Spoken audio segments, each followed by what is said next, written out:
What's going on, everybody? It's Bill Bailey, or is it? With today's Boondoggle on Domain Cleveland Radio. And I am speaking to the man of mystery from across the pond, representing the band Angstskrig, if I'm pronouncing that correctly. Pretty much. It's Angstskrig in Danish, but yeah, Angstskrig is cool. Okay. So, and then is the band name actually your name, or do you have a name? Uh, Angstskrig is a collective, so Angstskrig is both our names. Oh, okay. Nice. And well, this should be interesting because usually when I have a artist on for the first time, I like to get a little bit of a background before we get into current events. Yes, So, originally, what did you want to be when you grew up? a musician. It's always been the dream. As far back as I and we can remember, we wanted to become musicians and creative people.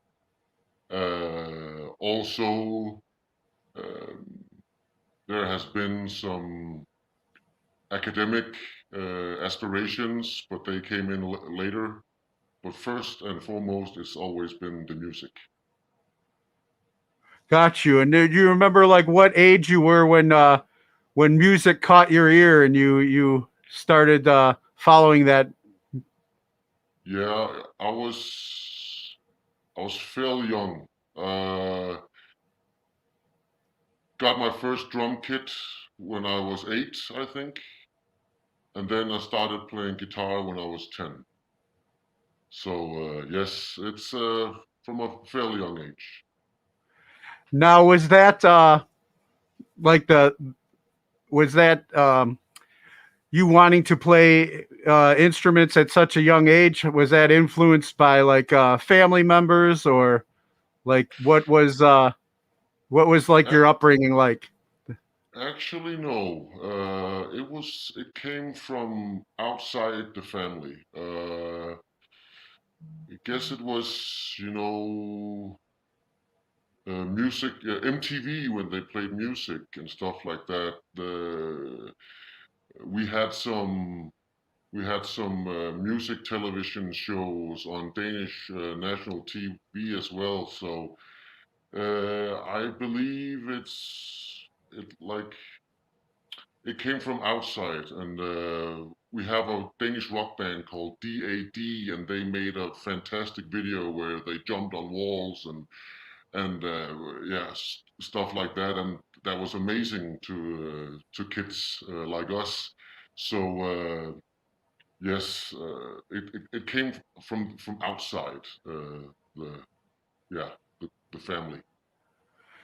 And then as you grew up and went to school and started meeting other kids, where did you find some other like-minded individuals that and start any previous bands when you were in school?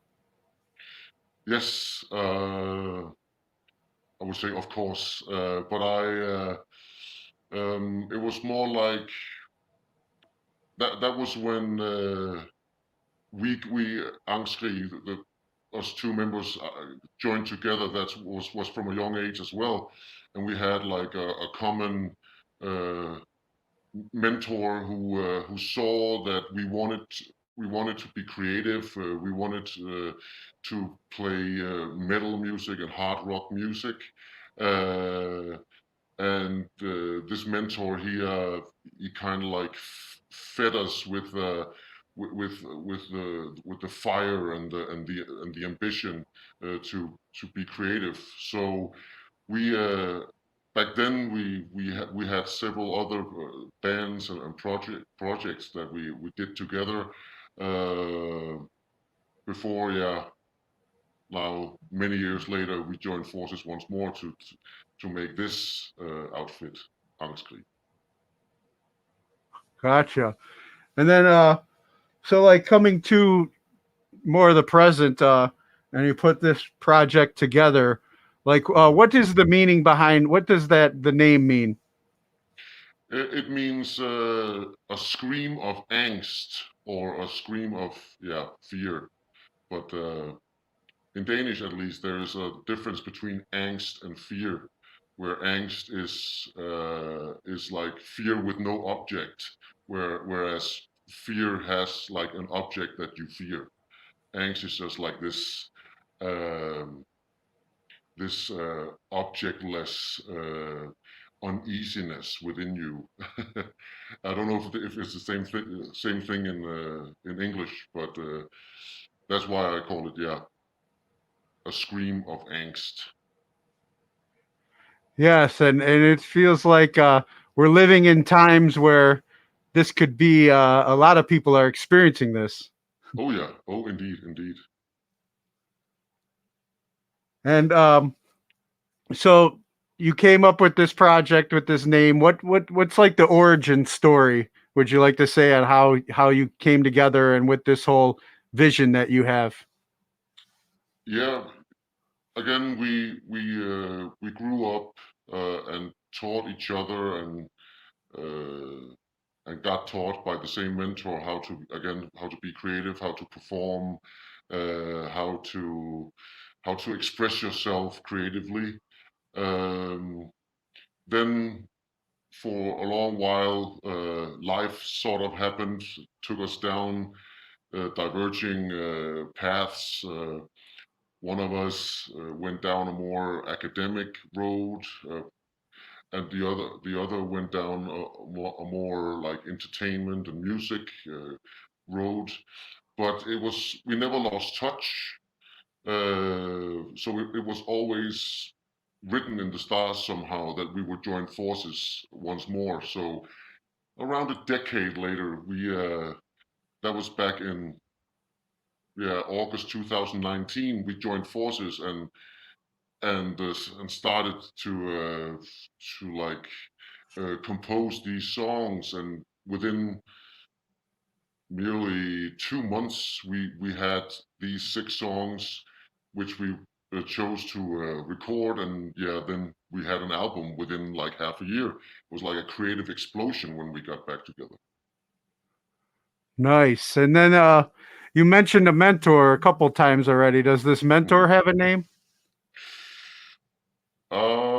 Not. We're not ready to reveal that yet. Okay. And then you also mentioned, that one followed a kind of pursued academics, the other one stayed with music, and then you came back together.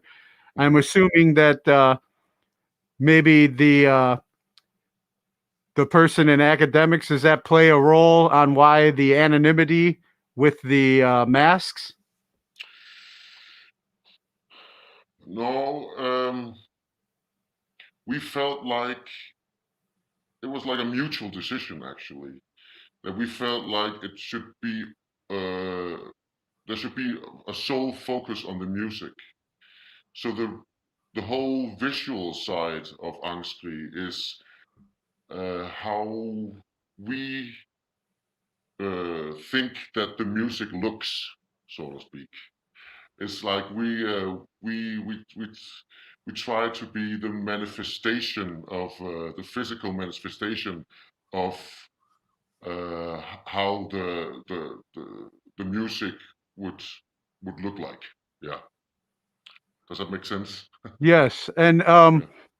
you mentioned that you got together in 2019 and Mhm. you had the 6 songs basically, came to you guys. Did you have intentions of then going out on the road and performing them live before the whole global shutdown? It's always been the plan to present the music in a live setting as well. Um, However, we wanted to have the record out, and also we this whole pandemic thing came along, but it's in the books that we're gonna do some national shows in the fall, and then hopefully we're gonna expand and go around Europe spring next year, and then hopefully we can expand from there and go further and further away. So it's always been the plan to do this live as well. Good. And so that the album that is out now, you might have to help me pronounce that. It's it's Skigaspell? called it's called Skyggespil, yeah. And Skygge is shadow and spil is play, so Skyggespil is shadow play. Shadow play. And is there like a Carl Jung influence or anything with like our shadow selves, or what's the hidden meaning Uh, behind it? Maybe it's not like a direct reference to Carl Jung, but maybe he would agree that in our minds, uh, the whole modern way of thinking and modernity is kind of one big shadow play where we don't like uh, grasp reality, but instead we put like these analytical layers of different different terms that we see, different lenses and glasses that we see the world through, instead of like seeing and experiencing the world for what it is. Um, so to us, yeah, it's like a commentary on modernity and the modern way of thinking. Yes. Okay.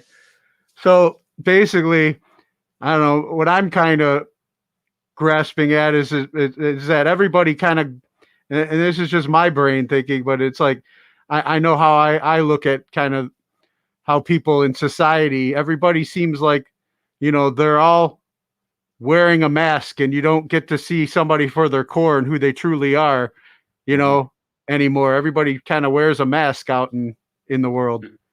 That there's some truth to that. I don't know if it's entirely true, but there, especially in this social media age, there has been a lot of building facades, and yeah, you could call them wearing masks on your Instagram profile or TikTok profile or whatever, and everything is like spoon fed to you, and we were kind of uh, sick and tired of the whole social media thing. So that's also why we kind of try to break a bit away from that and just again focus on the music. Gotcha. Yeah, I think a lot of us, uh, more, I guess, of the mature uh, age are kind of sick and tired of what social media has become and how it's affected society as a whole. Hmm. It Hmm. seems like everybody can say whatever they want behind a keyboard and they hide their identity, kind of like we're doing right now. You Yeah, know, exactly, they exactly. live that. Yeah. Um, is there a particular track on this new album? Um, well, like, is there a message that you're sending out with this album, or are all the songs kind of telling a different story, or is there a recurring theme? Oh, it's all different commentaries again on modernity, and it's also it brings forth like an alternative way of understanding reality and understanding the world, and but we're not like saying this is how it should be. We're just like presenting an alternative, since we think that, for instance, if we if we have to stand a chance against climate change, we have to understand change a bit better, instead of like the way we have been thinking about it so far is like things are like this one thing, and this one thing will never change, and that's not how the world actually works. One of our biggest theories in science is the theory of evolution, and we've never like translated the theory of evolution into like social theory, a workable social theory yet. But that's a part of what we're saying with this record is like that can actually be done if we want to. Gotcha.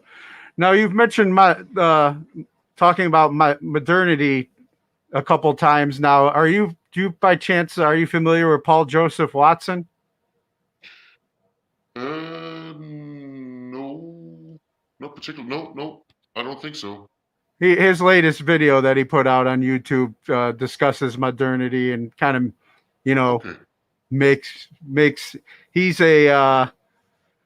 he's like a journalist that likes to kind of poke fun at the world and events and stuff. So fantastic. Paul Joseph Watson, was that the name? yes, Yes. yes, I have to Gotta check him check that out. out. Yep. Yeah. Duly noted. What's that? Duly noted. Oh. And then is there like out of the songs that you put together, is there one in particular that you're looking forward to performing live the most? That is a tough ball question. Hmm.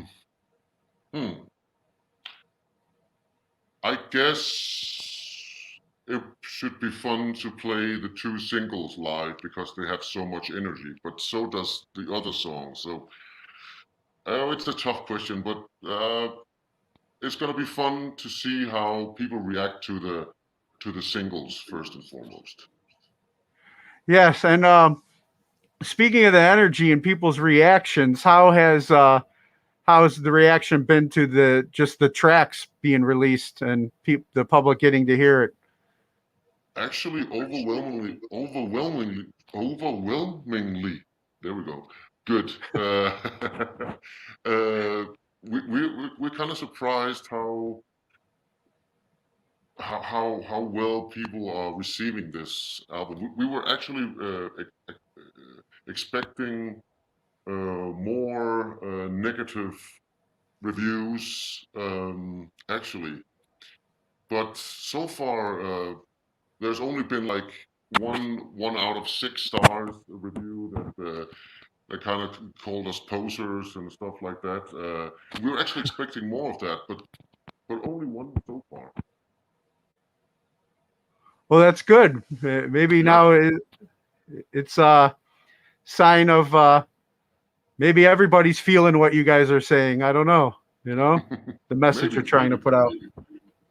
Yeah. Um, what's it been like working with the record label, Despots? Despot. Oh, it's been a very like a smooth process. It's been a very good collaboration, and yeah, I actually expect much from our partnership. They've they've done everything we asked, and we've done everything they asked. So it's yeah, it's going really good. Good, good. And you guys got to record in what is it, Hikikomori Studios? Yeah, yeah. And what was that like working with Frederick Jacobson? Oh, it was a very fun experience. He's an up and coming producer here in Denmark, and he's extremely talented. He's what you could characterize as a sound geek. He really goes into details, and he was so on board, like getting our sound exactly right. Because yeah, since this is our debut album, we didn't know how we sounded yet, so we had to find our sound, and he was just like, okay guys, let's do this, and we tweaked like everything, and went into every little detail, and he was and he just made us sound fantastic. He's a really cool dude, and he's so talented. I have high hopes for his career. And you He's guys welcome. have any plans for? Now, I saw a couple of the. I went on YouTube and saw a couple of the. I mean, listen to some of the tracks. It's not really a music video, but you have any ideas or anything in the works for music videos, a visual concept, or maybe even live stream? Um, we have the two music videos for Skyggespill and for Lucifer Keller. But we are during the summer we're gonna do different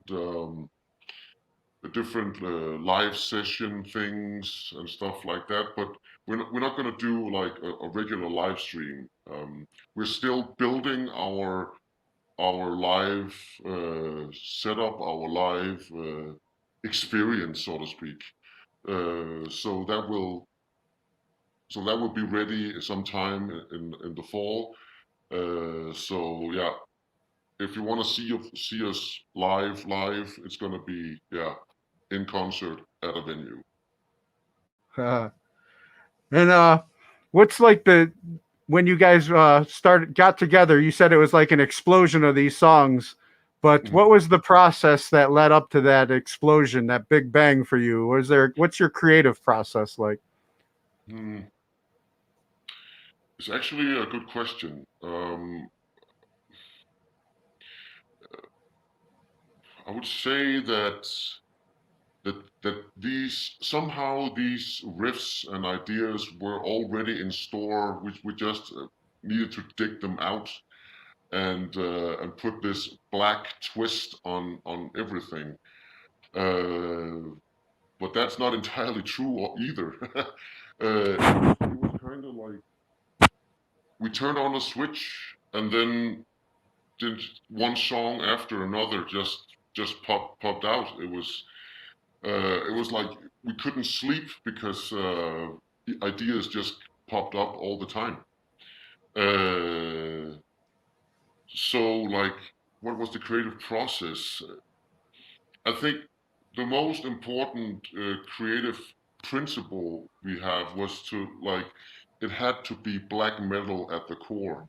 So even if we played like a heavy metal riff or a heavy metal lead or something, it had to like have like a black metal nerve or black metal core.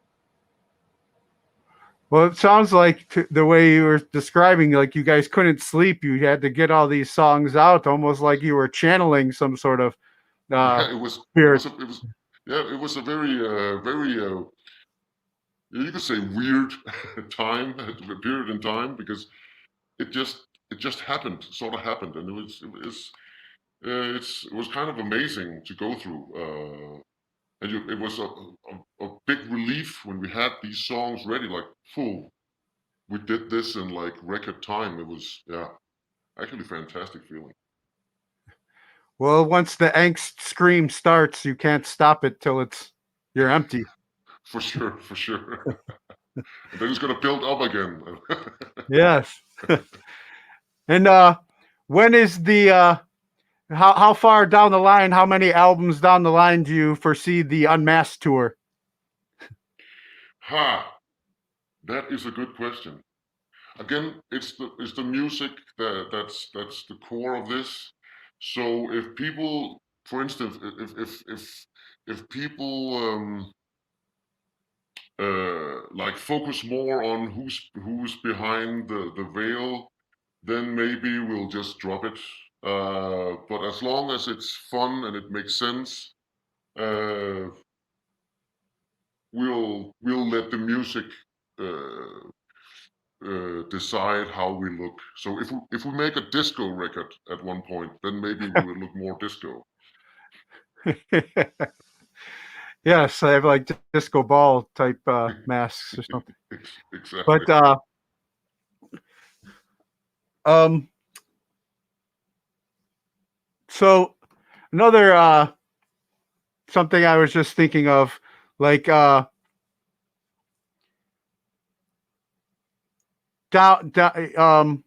say, you want it to be more focused on the music, not people focusing on, the masks and stuff like that. If that becomes like if that steals it, then you'll lose it. But you said, what kind of came to mind for me was like, if people are happy in the land of Oz, they won't worry about, the wizard being behind the curtain or nothing. Correct? No, correct. And we see it with like bands like Slipknot or Ghost for that matter. They're still doing fine, even though they keep the mask, but people who know who's behind them. Yeah.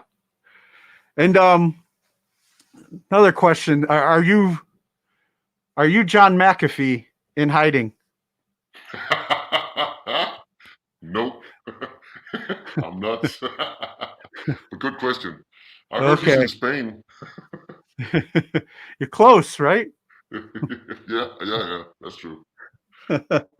Closer than I am, at least. Yeah, exactly.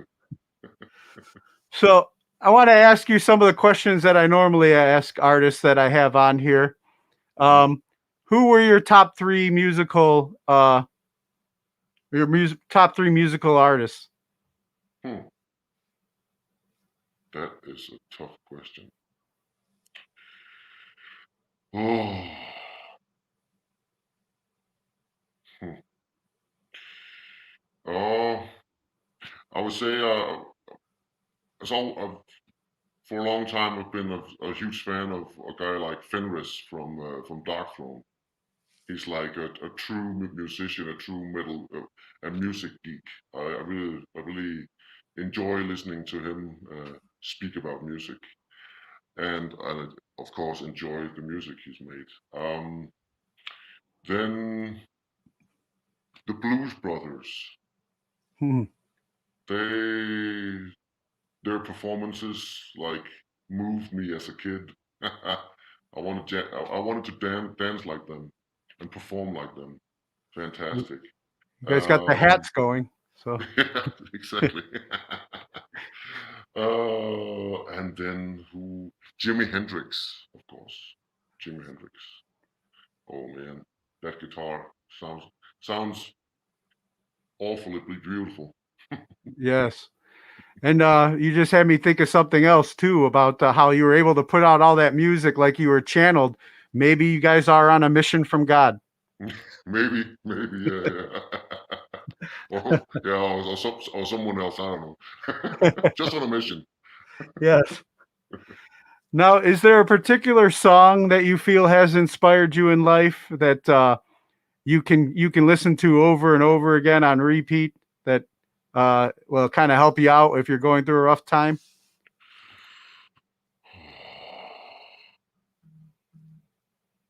That is a great question. One more great question. Song that can always be. Again, Blues Brothers. Everybody needs somebody to love. I guess it's yeah. I can always dance to that. I love it. That's awesome. And then what's the last book that you've read? Bruno Latour's Down to Earth. Okay. And three people who've inspired you or you can credit for making you the person you are today. And you can't mention the Blues Brothers. Oh, the person I am today. Hmm. My dad, Bruno Latour, and who else? My mentor, of course. I, I was going to say your mysterious mentor.